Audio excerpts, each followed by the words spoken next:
Hi friends, welcome back to our channel. మనం చిన్నప్పుడు కథలలో లేదా సినిమాల్లో వింత జీవులు ఉంటాయని విని ఉంటాం. బట్ ఇవన్నీ కల్పితాలు అని కొట్టిపారేస్తారు. కానీ చరిత్రలో కొన్ని అంతరించిపోయిన వింత జీవులు ఉన్నాయి. వాటి గురించి ఇప్పుడు మనం తెలుసుకునే ప్రయత్నం చేద్దాం.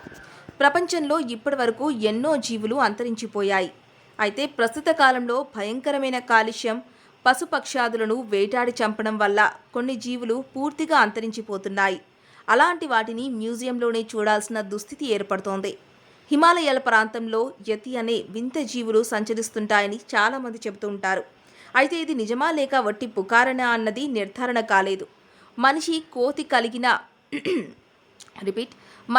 కోతి కలిసిన నట్లుండే భీకర ఆకారంతో యతి ఉంటుందని హిమాలయాల్లో నివసించే షెర్పాలు చెప్తుంటారు. అయితే పెద్ద పెద్ద పాదముద్రలు మంచు మీద కనిపించడంతో యతి లేదన్న విషయం కొట్టివేయడానికి వీల్లేకుండా ఉంది. ఆడ యతులు మగవాళ్ళని, మగ యతులు ఆడవాళ్ళని ఎత్తుకెళ్లిపోయి తమ కోరికలు తీర్చుకుంటాయని కూడా షెర్పాలు చెబుతుంటారు. హిమాలయాల్లోని మాకాలు పర్వతాన్ని అధిరోహించిన ఇటలీ పర్వతాధిరోహుడు మోసర్ తాను యతిని చూశానని చెప్పడంతో యతులు ఉన్నాయేమో అనిపిస్తుంది. డాన్ విలియమ్స్కు అనే మరో పర్వతాధిరోహుడు తను హిమాలయాల్లోని అన్నపూర్ణ శిఖరాన్ని అధిరోహిస్తున్నప్పుడు బైనాక్లియర్లో యతిని చూశానని చెప్పాడు. అయితే టెన్సింగ్ నార్కేతో కలిసి తొలిసారి ఎవరెస్ట్ను ఎక్కిన ఎర్మడాండ్ హిల్లారీ మాత్రం యతి ఉన్నది అన్న మాటని కొట్టిపడేస్తున్నాడు. కనిపించిన పాదముద్రలు మనుషులవేనని, మంచు కరగటం వల్ల అవి వ్యాకోచించి ఉంటాయని అభిప్రాయపడ్డాడు. విస్తృతమైన పరిశోధనలు జరిగితే కానీ యతి ఉందా లేదా అన్నది తేలటం కష్టం. ఏదైనా జీవి అంతరించిపోయాక అది తిరిగి ఎలా కనిపిస్తుంది? అయితే ఆస్ట్రేలియాలోని తన్మనియా ప్రజలు తాము 80 ఏళ్ల క్రితం అంతరించిపోయిన జీవిని చూశామని చెబుతారు. ఈ వింత జీవి సగం కుక్కలా, మరో సగం పులిలా ఉంటుంది. దీనిని తస్మాయిన్ టైగర్ అని పిలుస్తారు. ఈ జీవి ఆస్ట్రేలియాలోని తస్మయా ప్రాంతంలో కనిపించేది. అయితే ఈ జీవి 1936లోనే అంతరించిపోయిందని ప్రభుత్వం ప్రకటించింది. ఆస్ట్రేలియాలోని thylacine awareness group president Neil Waters ఇటీవల ఈ తస్మాయియన్ టైగర్ ఫ్యామిలీని అడవుల్లో చూశామని ప్రకటించాడు. ఈ జీవికి సంబంధించిన ఫోటోలను కూడా ఆయన చూపారు. ఈ సందర్భంగా ఆయన మాట్లాడుతూ తన దగ్గర తస్మాయిన్ టైగర్కు సంబంధించిన 4 ఫోటోలు ఉన్నాయని, అవి తస్మాయిన్ టైగర్ కుటుంబానికి చెందినవని అన్నారు. ఈ సంగతి తెలియగానే వన్యప్రాణి ప్రేమికులు సంతోషం వ్యక్తం చేశారు. అయితే కొన్ని రోజుల తర్వాత శాస్త్రవేత్తలు పరిశోధనల అనంతరం నీల్ వాటర్స్ దగ్గరున్న ఫోటోలు అబద్ధమని తేలింది.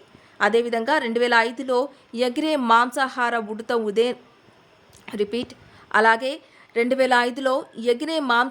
ఉడత ఇదేనంటూ ఒక ఫోటో హల్చల్ చేసింది. 2007, 2011, 2014లోనూ ఇటువంటి విచిత్ర జీవులకు సంబంధించిన ఫోటోలు ప్రత్యక్షమయ్యాయి. పలు పరిశోధనల్లో ఈ ఫోటోలు ఫేక్ అని తేలాయి. పురావస్తు శాఖకు సంబంధించిన ఒక సైంటిస్ట్ కొంతమంది బృందాలతో కలిసి చౌర్మతి బీచ్లో పర్యటించారు. ఇది జురాసిక్లకు ఎక్కువగా నివసించే ప్రాంతం. ఇక్కడ ఇంతకు ముందు చాలా పరిశోధనలు చూశాం. అప్పుడు ఉన్ని ముముత్కు సంబంధించిన ఒక అవశేషం కూడా కనిపించలేదు. అయితే ఓ 8 ఏళ్ల బాలుడు జంతువులకు సంబంధించిన ఓ కొత్త అవయవం కనిపెట్టాడు. అది 8 ఎనామెల్ ప్లేట్ల మందం కలిగి ఉన్న ముముత్ వంటి భాగంగా రీసెర్చ్లో తేలింది. ఇది దాదాపు 40,000 సంవత్సరాల క్రితం కింద జీవించే జీవి అయి ఉండొచ్చని అనుమానం వ్యక్తం చేశారు. ఇంతకుముందు ఇక్కడ ఎన్నోసార్లు పరిశోధనలు చేసినా ఎక్కడా ముముత్ అవయం దొరకలేదు. ఇప్పుడు ఇది లభ్యమవ్వడం నిజంగా